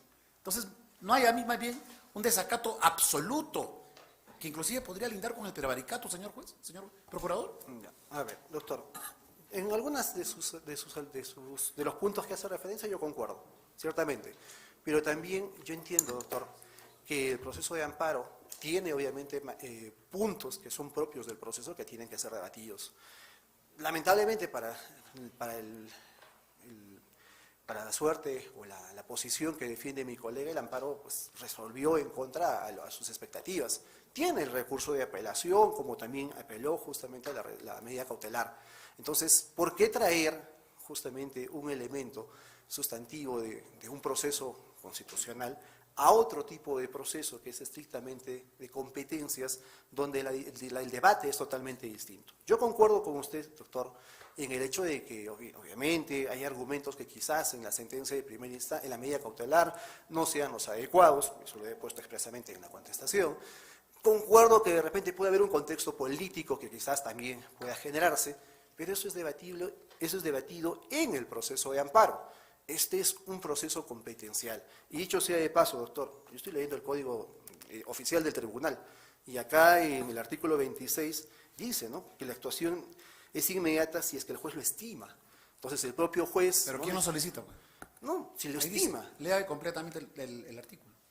Que no se generará no generará una situación de irreversibilidad, ni se ocasionará daños proporcionados al demandado. ¿Qué más dice? Continúe. Es independiente de la apelación, independiente, Continúe, doctor. que se interponga contra ella y se solicitará ante el juez que emitió la resolución. Claro, que es en torno a la apelación. entiendo yo. Se solicita. Claro. Es que la actuación de sentencia se supone que es una excepción para tutelar derechos fundamentales de emergencia, ¿no? Y por tanto, ¿quién es el interesado? Es el beneficiario que solicita en un amparo que se ejecute inmediatamente la sentencia, por ejemplo. En este caso, realmente, por eso le digo, la definición competencial no genera en esta primera rueda una certeza de la intervención en derechos fundamentales. Y lo que más bien se observa de este debate es que no hay un acatamiento a una sentencia del Tribunal Constitucional. Y aún más, hay un activismo que trastoque ese artículo para poder, sin ningún tipo de pedido, ejecutar una sentencia, y creo que la perita en dulce es comunicar a la Comisión Interamericana de Derechos Humanos o algo así. Entonces, doctor, procurador, creo que por ahí es el asunto. Ojalá que si no lo puede hacer ahora, por un escrito, trate de alegar sobre cuáles fueron concretamente los derechos fundamentales que se han violado en el presente caso. Ok, Muy bien. Doctor Monteagudo. Sí, bueno, yo en realidad tengo dos preguntas con el propósito de entender la posición de las partes. La primera, para el abogado del Congreso. Yo quiero comprender bien su postura. Creo entender que usted admite la posibilidad de un control judicial para actos políticos que afectan derechos fundamentales. Y que lo que aquí no estaríamos encontrando es precisamente esa figura. No se estaría encontrando precisamente una clara afectación de derechos fundamentales. Se ha hecho una lista de los argumentos, etc. Pero yo quisiera saber, entonces, quizá nos clarifique su postura. ¿En qué circunstancias sí es posible hacer ese control? ¿Puede darnos dos ejemplos en los que se afectarían, en los que sí se afectarían derechos fundamentales y sí sería posible el control político? ¿O me estoy equivocando? ¿Usted piensa que es imposible, es inconstitucional el control constitucional a estos actos políticos? Bueno, muchas gracias por la pregunta. La segunda parte es una tesis al absurdo, ¿no? O sea, si alguien sostuviera que es imposible el control político en los derechos... Constitucional. El control constitucional de los derechos fundamentales sería una tesis absurda, o sea, la respuesta ya estaría dada. Yo tengo escrito un libro acerca del debido proceso en el Perú y en el sistema interamericano de derechos humanos, por supuesto que creo en el debido proceso, pero hay márgenes para la actuación del mismo, ¿no? Por ejemplo, usted me pregunta, dos ejemplos. Sí. Si a un miembro de la Junta se le destituye por ser judío, ¿no? Por una clara discriminación, o por un tema de género, ¿no? Claramente había una discriminación, eso no tendría ningún sustento. Pero en el terreno del debido proceso. Es que eso es el debido proceso. Para El debido usted proceso eso es sería debido proceso. claro, la afectación de un derecho fundamental sin ninguna razonabilidad. Pero en el margen político, en el margen de apreciación política que tiene el Congreso, claramente puede tomar una decisión. Lo mismo podría decir un ministro o cualquier designación de confianza cuando es cesado en el cargo. No, señor, yo no acepto el cese porque es mi derecho fundamental de trabajo, o lo que fuese. Eso sí le entendí, pero perdóneme. Lo mismo pasa en el Congreso. Perdóneme, señor abogado. Mi interés es tratar de comprender cómo configuraría usted la posibilidad de una violación en el marco del debido proceso, y usted me señala ejemplos de discriminación, etcétera. Entonces, sin embargo, aquí tenemos ejemplos que tienen que ver con el quórum, ejemplos que tienen que ver con consideraciones del proceso de votación, que son tan alejados en términos conceptuales como el asunto de la discriminación. Y sin embargo, podrían ser entendidos como una afectación al debido proceso, si es que si fueran aberrantes. No, señor, porque, disculpen, usted además ha votado en contra de la medida cautelar, usted tiene una posición muy clara, ¿no? Pero de ninguna manera sería un tema como usted plantea, porque ¿qué tiene que ver el juez con el quórum? Permítame terminar. ¿Qué tiene que ver el juez con el quórum? ¿Qué tiene que ver el juez con el reglamento del Congreso que establece cómo es el quórum? Lo que dice la resolución es que no han sido votados con el quórum suficiente, porque han votado en el Pleno los suplentes. ¿Ya? Pero lo que no dice es que esos suplentes no votaron en la comisión permanente. Eso no es un tema judiciable, es un tema de cómputo del Congreso, es un tema político, ¿no es cierto? ¿De qué manera el juez puede controlar? Porque si la tesis de la sentencia fuera cierta, llegaríamos a otro absurdo. Si no votan ni los titulares ni los suplentes, el quórum bajaría. Eso se entendió. Y entonces no se requerirían 87 votos, se requeriría mucho menos. Entonces estaríamos en un absurdo. A eso nos lleva la tesis judicial. Por supuesto que pueden haber situaciones de violación del debido proceso que son amparables en sede judicial, pero no en este caso. Al punto que la sentencia, que es materia de discusión, no cita ningún derecho fundamental, Sí. salvo la alegación genérica al debido proceso. Claro, lo que quería llegar era simplemente si es posible, dentro de su tesis, veo que sí es posible, que hayan situaciones en las que se violen, en términos teóricos, que se violen aspectos del debido proceso y que se encuentre que amparable en un proceso de amparo. Eso sí es posible un control. Así es. Ahí estamos de acuerdo. Totalmente de acuerdo. Perfecto. Entonces ahora paso a mi segunda pregunta, para ambos. En este momento tenemos un proceso de amparo donde hay personas que están arguyendo que han afectado sus derechos fundamentales, ok, con la crítica que se ha hecho. Vamos a entender que estamos en una argumentación sobre el debido proceso, ok. Teóricamente estaría dentro del planteamiento señalado. Por supuesto, ya si descendemos al caso con su argumentación, vamos a llegar a una conclusión diferente, pero teóricamente estamos en ese contexto. Y entonces ocurre que este proceso no ha terminado. Este proceso se encuentra en primera instancia. Entonces la pregunta que le hago a ambos, ¿entienden ustedes que resulta procedente un proceso competencial que se encuentra en curso y que el Tribunal Constitucional lo revise cuando el propio Poder Judicial podría corregir esos errores que una parte encuentra, que otra parte encuentra? Es decir, ¿es verdaderamente oportuna la intervención, la instancia del Tribunal Constitucional, cuando es posible la corrección? Aún, digamos, que coincida. Quisiera escuchar las opiniones. Yo primero, entonces, mire, señor magistrado, en el tema casinos y tragamonedas, que fue la primera sentencia importante en materia competencial, el Tribunal Constitucional anuló medidas cautelares vigentes y procesos de trámite. Y no pasó absolutamente nada, y todo el mundo celebró el tema, a todo el mundo le pareció fantástica la sentencia del tribunal. Entonces, el abocamiento a causas pendientes se da cuando otra autoridad pretende disputar, pero no se trata de proceso competencial. Es más, hay norma expresa que dice que los procesos judiciales se tienen que suspender hasta que el tribunal diga el tema, porque el tribunal es un tribunal de cierre. Entonces, acá el tema no es, digamos, que hay que esperar lo que pase el Poder Judicial. Mi colega dijo hace un rato una cosa que tampoco es cierta. Dice, bueno, esperemos que el amparo se resuelva. Para eso hay la apelación. Y después ustedes resolverán. No, señor. Porque si el amparo se resuelve favorablemente en la Corte Superior y se confirma en la Corte Suprema, no viene, claro, ya no viene, y se claro. confirma en la Corte Suprema, no viene acá. Sí, claro. Entonces va a tener dos sentencias, la del Poder Judicial que dice A y la del Tribunal que dice B, un choque de trenes. Y entonces con eso pregunto, ¿estamos favoreciendo al sistema jurídico? ¿Estamos favoreciendo el Estado de Derecho? Claro, pero- ¿Qué estamos forzando con eso? Yo le rogaría que se concentre en mi pregunta, ¿no? Creo entender que para usted, digamos, el principio de la firmeza en términos generales, como regla general, no la tenemos que aplicar en este caso. Entonces, para usted, digamos, tragamonedas es la regla, la experiencia que nos estaría permitiendo ingresar, no obstante Pero- hay la posibilidad de la corrección. Porque, No- no ojo, solo que sí- perdóneme, ojo, el Poder Judicial es el primer frente de la protección de derechos constitucionales y la Corte Suprema podría corregir eso que ve usted en error, lo podría corregir la Corte Suprema. Lo podría confirmar también. Correcto, No. de acuerdo. Le voy a tratar de explicar desde mi punto de vista lo que usted dice. A ver. Entonces, lo que entiendo es que está diciéndonos, regla general, no es necesaria la firmeza. ¿Esa es la No, conclusión? no, Ya. le explico con dos ejemplos, si usted me permite. Ok. Primero, el tema de la extinción de dominio. La propiedad es un derecho fundamental, es un derecho absoluto. Nadie puede ser privado. ¿Y por qué existe la extinción de dominio?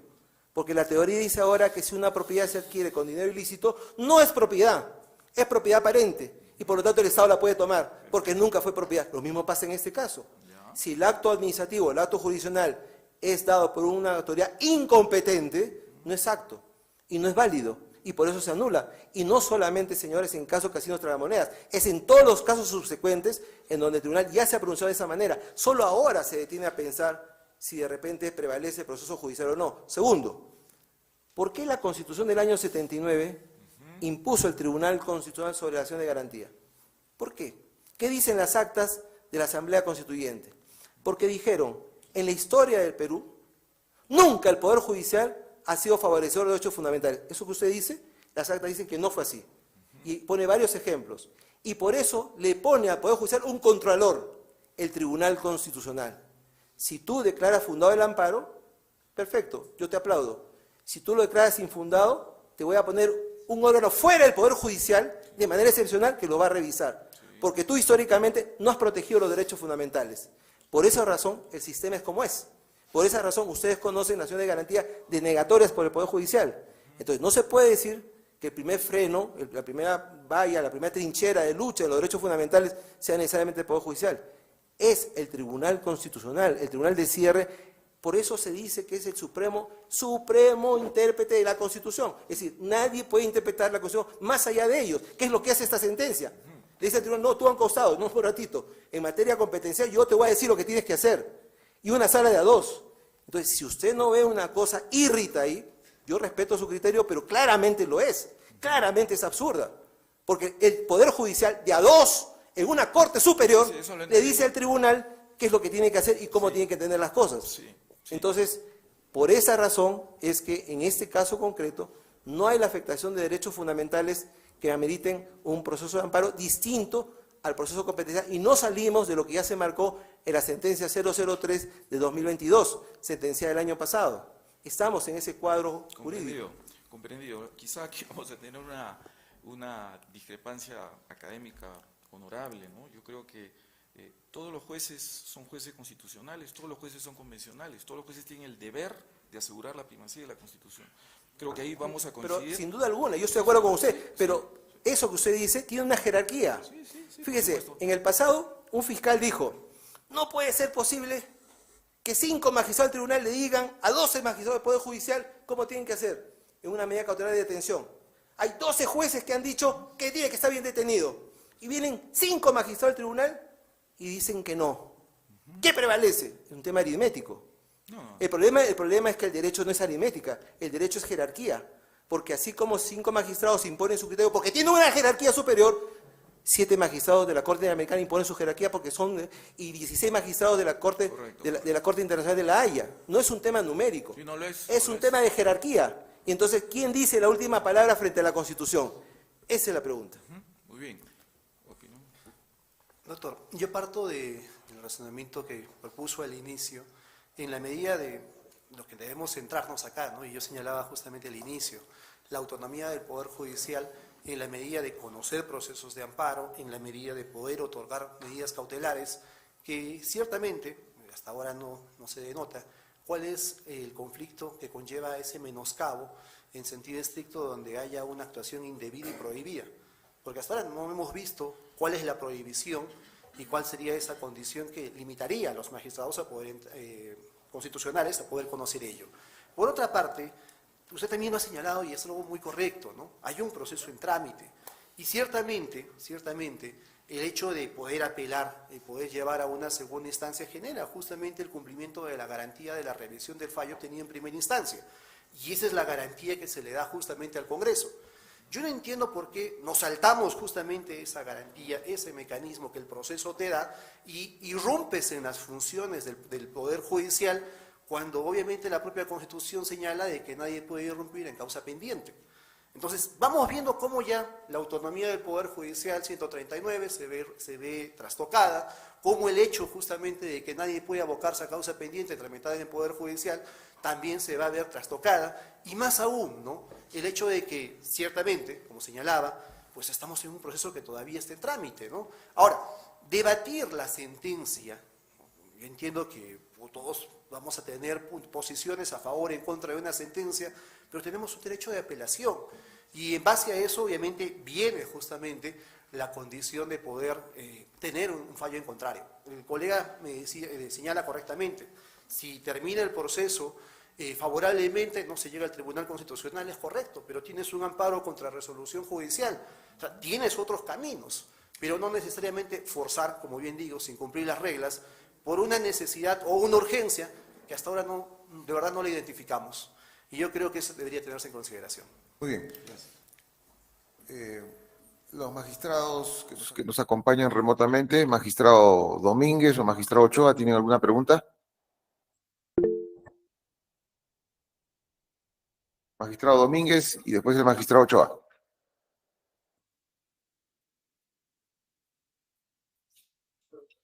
Lo escuchamos.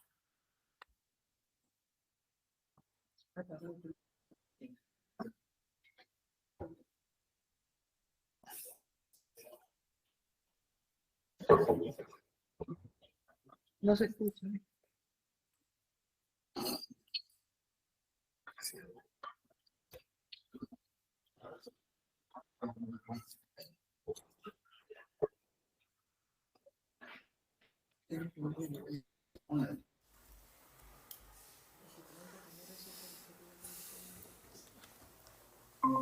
Ahí está. Helder, te escuchamos.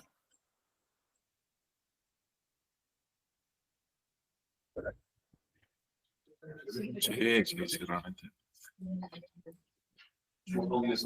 Sí, pero, o sea, ¿Me escuchan? Perfecto. Presidente, ¿me escuchan? Sí, te escuchamos. Gracias. Bien, quería preguntarle al abogado del Congreso de la República. Todos estamos de acuerdo que en este tipo de procesos constitucionales, y así también lo ha establecido el Tribunal Constitucional, que sí procede el control judicial de actos legislativos, en la medida de que se afecte, se lesione un derecho constitucional o derecho fundamental. Y usted puso el ejemplo de un judío. Asumamos que estamos en ese caso, que a los miembros de la Junta Nacional se les han inhabilitado por ser judíos. Si esto fuera así, el proceso competencial tendría que ser fundada o infundada, perdón. Sí, bueno, en el ejemplo que usted pone, que fue el ejemplo que yo puse también, evidentemente no, porque sería una actuación legítima del Poder Judicial. Cuando se habla del abocamiento a causas pendientes en el Poder Judicial, lo que tiene que entenderse es que sean causas constitucionales. Lo que ya ha dicho el Tribunal Constitucional respecto a revisión de resoluciones judiciales es que las resoluciones judiciales tienen que ser constitucionales en el marco de la Constitución. Claramente lo dijo cuando revisó las detenciones preliminares de Ollanta Humala, Nadine Heredia y de Keiko Fujimori. Las decisiones judiciales tienen que estar enmarcadas en la Constitución. Lo mismo pasaría en este caso. Las decisiones legislativas tienen que estar enmarcadas en la Constitución. Si una persona fuera destituida políticamente por un tema de género o por un tema de opinión o por un tema de religión o de raza o de etnia, por supuesto que ese amparo tendría que caminar y el proceso competencial no sería válido respecto de ese extremo, pero no es el presente caso, ¿no? En el presente caso, lo que hay claramente es una discusión política. La resolución de la Corte Superior, que no es resolución, porque solo tiene 2 votos, discute las competencias del tribunal, discute el margen de apreciación en un proceso competencial y discute el quórum del preso. Y también discute el tema de la edad de la doctora Tello. ¿No? Eso no tiene que ver con derechos fundamentales, tiene que ver con una interpretación de la Constitución que ya zanjó el Tribunal Constitucional. Entonces ocurren 2 cosas, doctor Domínguez. Primero, es bien llamativo la razón por la cual la sentencia en cuestión no cita el precedente del Tribunal Constitucional, que es una jurisprudencia preferente. Y en segundo lugar, no hace uso o no hace caso o hace caso omiso a lo que dice la parte final del artículo 7º del título preliminar del Código Procesal Constitucional, que es constitucional, que dice los jueces del Poder Judicial interpretan y aplican las leyes o toda norma con rango de ley y los reglamentos según los preceptos y principios constitucionales conforme a la interpretación que resulte de las resoluciones previas del Tribunal Constitucional. Entonces, a mí me llama poderosamente la atención.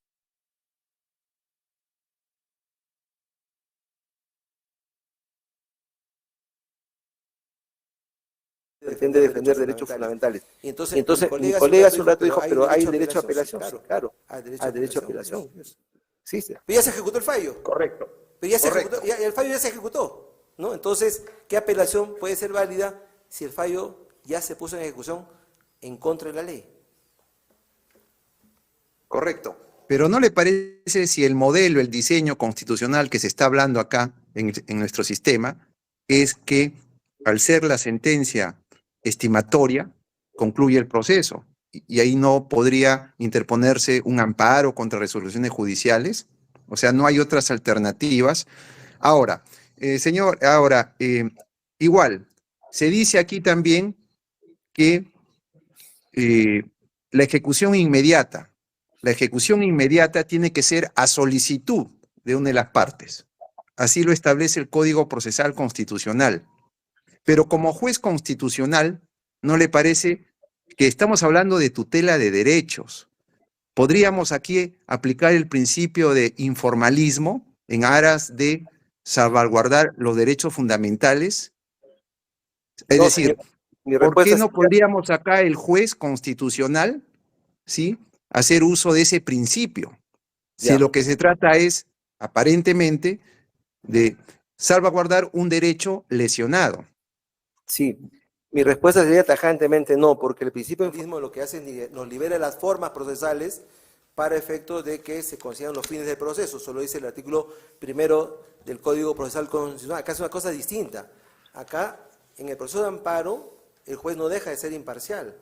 Cuando el juez ejecuta una resolución que nadie le ha pedido, deja de ser imparcial y se convierte en parte, se convierte en abogado del demandante. El rehace que usted cita no es para dos partes, es solamente para la parte vencedora, ¿no es cierto? Entonces, si la parte vencedora no activa sus derechos, no pide la tutela y el juez se sustituye por él, claramente es una violación del proceso, claramente es una violación de la Constitución, claramente es una violación del artículo 139 que habla de la imparcialidad de los jueces y tribunales de justicia, porque entonces el juez deja la toga, se baja el estrado y se convierte en abogado defensor, porque el juez sabe más del derecho de la parte que la propia parte. Y eso, desde mi punto de vista, para mí por lo menos, es inadmisible. Yo no puedo entender cómo un juez puede proteger los derechos de una persona más allá de la propia persona. Si estuviéramos en un sistema como el common law en los Estados Unidos, sería absolutamente inadmisible. Un sistema adversarial sería una herejía decir eso. Nosotros podemos todavía decir algo porque estamos bajo un sistema que se llama la dirección del proceso, o el proceso inquisitorial, pero tiene límites objetivos. Es decir, bajo ese principio que usted cita, que en realidad es otra cosa, la informalidad es otra cosa, mañana más tarde yo me olvido de presentar un recurso y alguno de los magistrados, de repente el doctor Hernández me hace el favor y presenta el recurso por mí, bajo el principio de informalismo, ¿no? Porque me quiere ayudar, porque quiere proteger mis derechos fundamentales y como el doctor Quiroga es muy despistado y ha madrugado y está medio dormido, se le pasó a presentar el recurso y lo presenta él por mí, ¿no? Pero deja de ser magistrado, Sí. Pues. Él es Y si un fuera magistrado. irreparable, y el juez considera que esto es irreparable, por eso ha tomado esa decisión. Pero mi querido doctor, nadie puede saber más que su derecho que la propia parte. Nadie. La única excepción es en el habeas corpus, porque el habeas corpus está centrado en 3 derechos nucleares: la vida, la integridad física y la libertad corporal. Fuera de eso, es un principio dispositivo. Solo acciona el que tiene que accionar. Tiene 60 días, en resoluciones judiciales 30 días, y solo a petición de parte. El juez no puede decirle, mira, compadrito, yo creo que tu derecho ha sido afectado, yo voy a demandar por ti. El principio de informalismo es otra cosa. Es dejar las formas para cumplir la meta del proceso, pero sin dejar la esencia del proceso, que es respetar la imparcialidad y la posición del juez como tercero en un sistema heterocompositivo. No puede el juez sustituirse en la defensa del tutelado. Eso es inadmisible, por lo menos desde mi punto de vista, dicho esto con el mayor respeto. Y si el juez, aplicando los fines esenciales del proceso constitucional, como es la plena vigencia de los derechos humanos, ¿no podría también invocar ese fin esencial para poder ejecutar esta sentencia? Hay 2 cosas, doctor, que no hay en este caso. 1, petición de parte. Y 2, declaración expresa de la ley que diga ex oficio. Mientras esas dos cosas no ocurran, no lo puede hacer. Mientras la parte no lo pida, el juez no se puede sustituir en la parte. El juez no puede saber más del derecho de la parte que la propia parte. Y 2, en defecto de la voluntad de la parte, la ley tendría que ser expresa, tendría que decir ex oficio, y no lo dice. En consecuencia, yo tengo que asumir legalmente, jurídicamente, que solo es a petición de parte. Y con un incidente, doctor, el rehace se hace un incidente, se forma un cuaderno aparte que se llama incidente de resolución de ejecución anticipada de sentencia estimatoria, cosa que no se ha hecho. Acá la sentencia, que no es sentencia, se le ha dado un efecto fulminante. Y en el día, antes de notificar a la contraparte, al Congreso, se ha notificado a la Junta de Justicia. La Junta de Justicia, con gran alegría, ha recibido la notificación, ha invocado el artículo 4 y los ha recibido el Estado de posesión. Eso es absolutamente irregular en el derecho. Y si en un proceso constitucional, el Tribunal Constitucional en el día hace la ejecución, Mi doctor, o sea, sí se podría, pero mi cualquier, doctor, en un pero proceso mi querido doctor, la constitucional, el diferencia es... Tribunal Constitucional Sí. que establezca en cualquier proceso constitucional y diga no, se ejecute en el día y no estar tramitando al juez de primera instancia, como lo señala el código, ahí sí también tendríamos que seguir ese camino, es decir, remitir al juez de ejecución y no lo ejecute el Tribunal Constitucional. No, mi doctor, por dos razones. En primer lugar, porque hay ley expresa, que así lo dice. Y en segundo lugar, porque el tribunal de cierre está arriba. Si hacemos imaginariamente una pirámide, ¿no? La Corte Superior está acá abajo en la base y no puede ejecutar algo que no ha terminado. En cambio, el tribunal, cuando se pronuncia, es un tribunal de cierre y por lo tanto, sobre sí no hay nadie a dónde impugnar. Su resolución es inimpugnable, es cosa juzgada y por lo tanto la puede ejecutar. Entonces, el ejemplo no es válido. O sea que el Tribunal Constitucional, no en este caso, no estoy diciendo en particular en este caso, sino el Tribunal Constitucional en cualquier otro caso diferente, podría ejecutar por sí mismo sus sentencias, que no sean procesos de inconstitucionalidad, que no sean procesos competenciales, sino procesos de tutela de derechos. ¿Podría el tribunal ejecutar directamente sus sentencias? Si la ley lo faculta así, la ley faculta en este caso, como una modificación del código vigente de la versión anterior, a que en los procesos de la libertad el tribunal oficie directamente la libertad de una persona y no esperar la ejecución como en el pasado, que podían pasar 45 días, el tribunal le había sentenciado, la persona es libre y pasaban 45 días y la persona no era liberada. Esa era una aberración. Entonces, ahí hay una norma expresa que lo faculta, pero no se puede inventar. El problema, mi querido doctor, es que vamos inventando fórmulas y normas en el camino. Entonces, dejamos de lado el concepto el Estado de Derecho, el imperio del derecho, y vamos el imperio de las leyes de los hombres. Vamos inventando, nos vamos creando reglas jurídicas en el camino, una más arbitraria y una más absurda que la otra. Entonces, para concluir, quiere decir que usted asume la posición no de un activismo judicial del Tribunal Constitucional. No, el tribunal puede ser todo lo activista que quiera, pero tiene que tener base legal para eso, es una base constitucional, y además es un tribunal de cierre. O sea, usted está comparando, creo que no se ha dado cuenta de eso, con todo respeto, la decisión de una Corte Superior con la decisión del Tribunal Constitucional. La Corte Superior está abajo, y encima está la Corte Suprema, y encima está el Tribunal Constitucional. Entonces, ¿cómo puede ser posible? No, lo que le quiero decir es el Tribunal Constitucional. Quiere decir que usted es de la tesis en relación con el Tribunal Constitucional que no tiene autonomía procesal. Tiene autonomía procesal bajo determinados límites, que son los límites que impuestos por la Constitución, no puede cambiar la Constitución. Tiene el llamado concepto de la autonomía procesal para los fines del proceso, pero no para crear reglas jurídicas distintas a los que están en la Constitución. Por ejemplo, no puede sustituir la imparcialidad, porque la imparcialidad es un concepto, es un precepto mandatorio, no solamente en el artículo 139 de la Constitución, sino en el artículo 8 del Pacto de San José, que se ha citado acá varias veces. Bien, gracias. Muy bien. Magistrado Ochoa. ¿Y qué le parece como jurista y como abogado defensor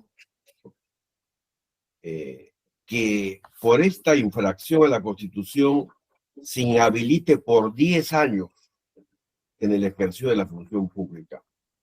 ¿Usted le parece una decisión razonable, una decisión jurídica, o es un criterio político? Es decir, por criterio político podemos decir, bueno, aquí han actuado con una negligencia grave y en consecuencia inhabilitación por 10 años. ¿Eso Sí. ya sale del control jurídico? ¿No? Yo he sostenido públicamente que en el caso, por ejemplo, de la doctora Ábalos, ha habido una desproporción en la sanción que se le puso. Yo podría discutir en ese caso el monto de la sanción, es decir, 10 años, podría ser 5, podría ser 2, podría ser 3. Finalmente usted sabe que los números en el derecho son arbitrarios, ¿no? Podría haber sido Pero, solamente digamos, desde el punto de vista, separación del desde el punto de vista de la decisión legítima, la inhabilitación es válida por el Congreso. Ahora, si le pone 1 año, 6 meses o 10 años, es un tema que puede ser discutido a la luz de la proporcionalidad, que es un tema diferente. Sí, por eso justamente la proporcionalidad es un tema jurídico, netamente jurídico. Entonces, finalmente, o en última instancia, no sería un acto político puro. Tendría también aspectos jurídicos que podrían ser evaluados. Pregunto los años de la inhabilitación, no en la inhabilitación misma, ¿no? Lo que es Lo que discutible pasa es que se discrecionalmente podía es el suspender, monto. podía separar del cargo o inhabilitar. Y bueno, y inhabilitar, acá se ha optado por inhabilitación por 10 años. Sí, eso podría ser discutible, ¿no? Pero no el hecho mismo de ser inhabilitado o ser separado del cargo. Bien,